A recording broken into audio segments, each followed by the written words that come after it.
In the long history of American serial killers, names like Ted Bundy, John Wayne Gacy, and Jeffrey Dahmer dominate headlines. But one man quietly surpassed them all. His name was Samuel Little. For decades, he drifted across the United States, invisible, unnoticed, and forgotten.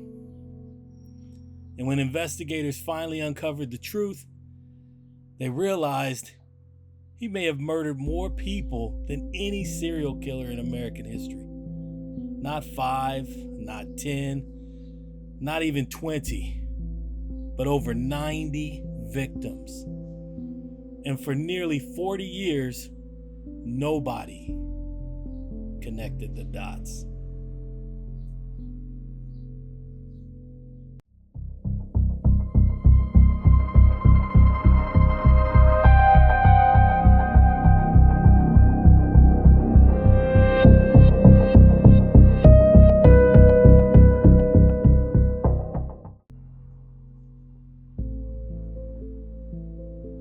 Before he became the most prolific serial killer in American history, Samuel Little was just another troubled kid, slipping through the cracks. He was born Samuel McDowell on June 7, 1940 in Reynolds, Georgia. His beginning was unstable, even uncertain.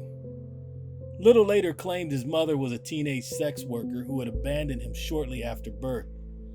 Some authorities believe he may have even been born while she was in jail. He never knew a normal childhood. Instead, he was raised by his grandmother in Lorain, Ohio, a quiet Midwestern town where he struggled to fit in.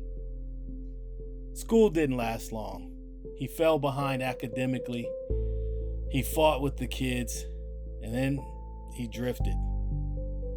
Eventually, he dropped out, and that's when the crimes began. It started small: theft, petty crime, and juvenile detention. But once he entered the system, he never really left. By the 1950s, Samuel Little was already moving from state to state, a teenager learning how easy it is to disappear. His rap sheet grew rapidly: fraud, DUI, assault, armed robbery, and even rape. Each arrest should have stopped him. None did. By 1975, he had been arrested over 25 times across 11 states. He served nearly 10 years in prison for various offenses, yet somehow, he always got out. At least twice, he was even investigated for murder, and still, he walked free. Inside prison, Little discovered something else. He learned to box. He trained, he fought, he showed real promise as a prize fighter. But the discipline never stuck. Instead, he used what he learned, the strength, timing, and control, those skills that would later define his method of killing. Outside prison, he drifted again. From Ohio to Florida, Texas to California, back roads, truck stops, and forgotten neighborhoods. He lived transiently. No permanent address, no lasting relationships, no one keeping track. And for decades, Samuel Little floated through America, getting arrested, getting released, and disappearing over and over again. Then in 2012, everything changed. He was picked up at a homeless shelter on an outstanding drug charge. A routine arrest and a routine booking. But investigators ran his DNA. The results shocked everyone. The DNA matched 3 unsolved murders in California from the late 1980s. In 2014, Samuel Little was convicted, sentenced to life in prison without parole. Even then, he claimed he was innocent. But soon, he began talking. And when he did, investigators realized the truth was far, far worse. Samuel Little confessed to murders across 19 states, spanning from 1970 to 2005. The number kept climbing. First 10 victims, then 20 victims, and then 40 victims. Eventually, he claimed 93 killings. The FBI began verifying them one by one. As of 2021, more than 60 murders have been confirmed. Samuel Little died in prison in 2020 at age 80. But by then, the quiet drifter from Ohio had already become the most prolific serial killer in U.S. history. And for decades, he had been hiding in plain sight.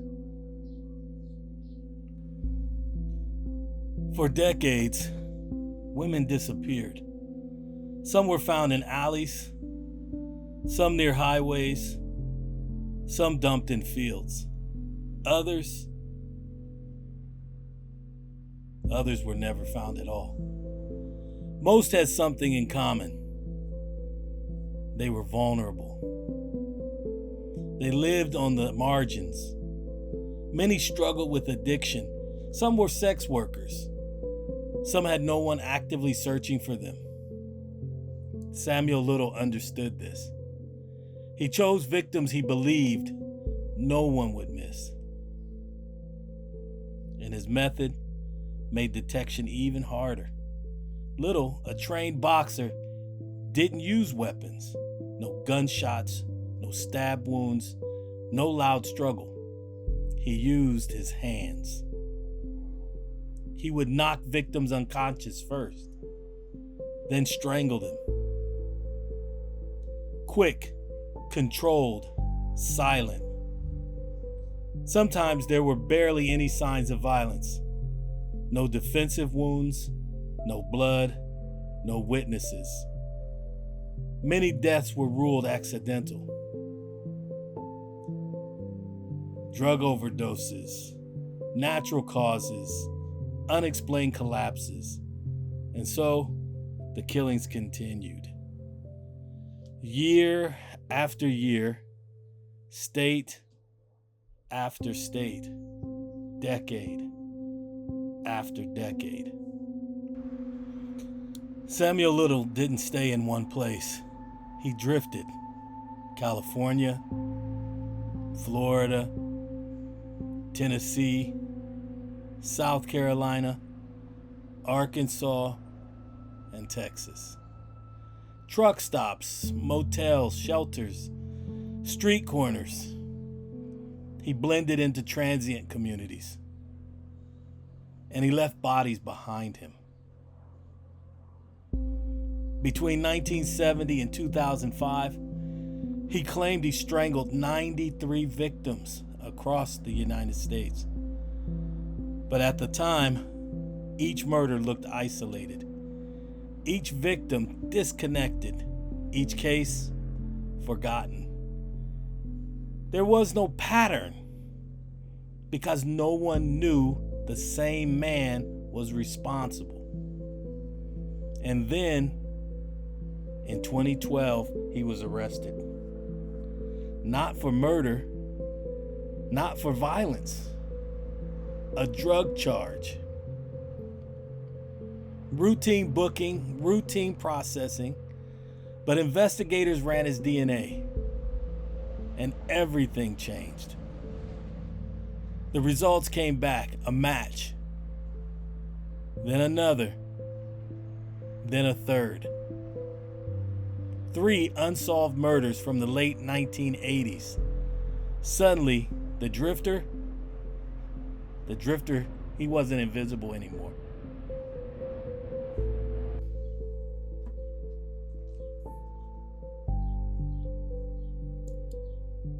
Los Angeles was already hunting monsters. The city was drowning in violence.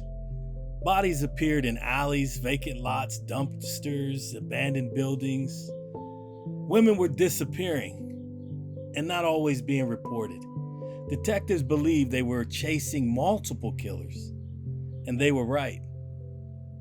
Several predators were stalking the same streets and targeting the same victims. Women living on the margins, sex workers, addicted, forgotten. Each case looked familiar, but not identical. So the murders were separated, filed away, assigned to different detectives, different precincts, and different theories. No one realized it was sometimes the same man. Samuel Little moved quietly through the chaos. No weapons, no fingerprints, no DNA, just hands, pressure, silence. And while investigators searched for multiple killers, one man kept killing, undetected, unstopped, and invisible inside all the noise.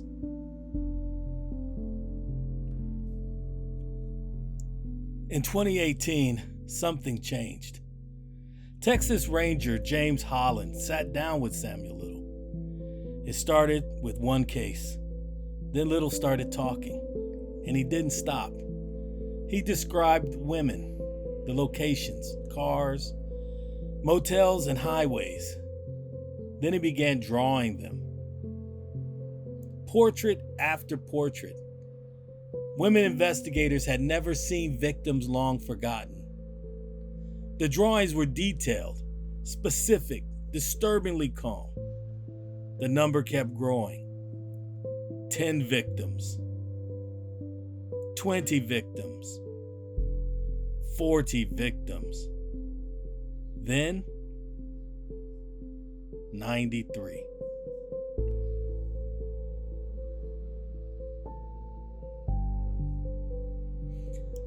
How did he get away with it?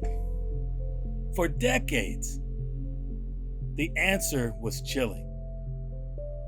His victims weren't always identified.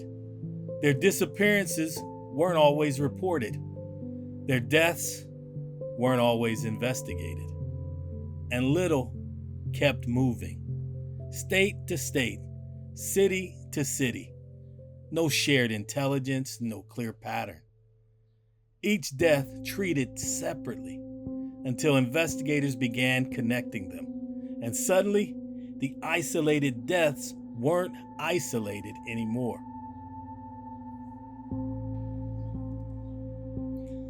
Samuel Little died in prison in 2020. But the investigation didn't end. Authorities continue matching his confessions to missing women, to Jane Does, to forgotten cold cases. More victims are still being identified. More families are still learning the truth. For decades, Little believed no one was counting. But now, they all are. The faces he tried to erase are finally being seen again. The names he thought forgotten are being spoken again. Because even after 40 years, even after 93 confessions, even after his death, justice is still catching up.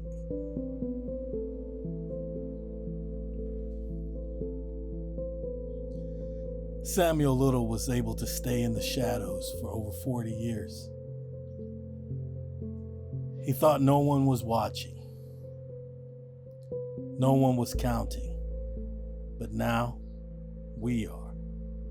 Subscribe to Infamous Histories TV and help us bring more of these stories into the light, because the truth should never stay buried. Until next time, thank you.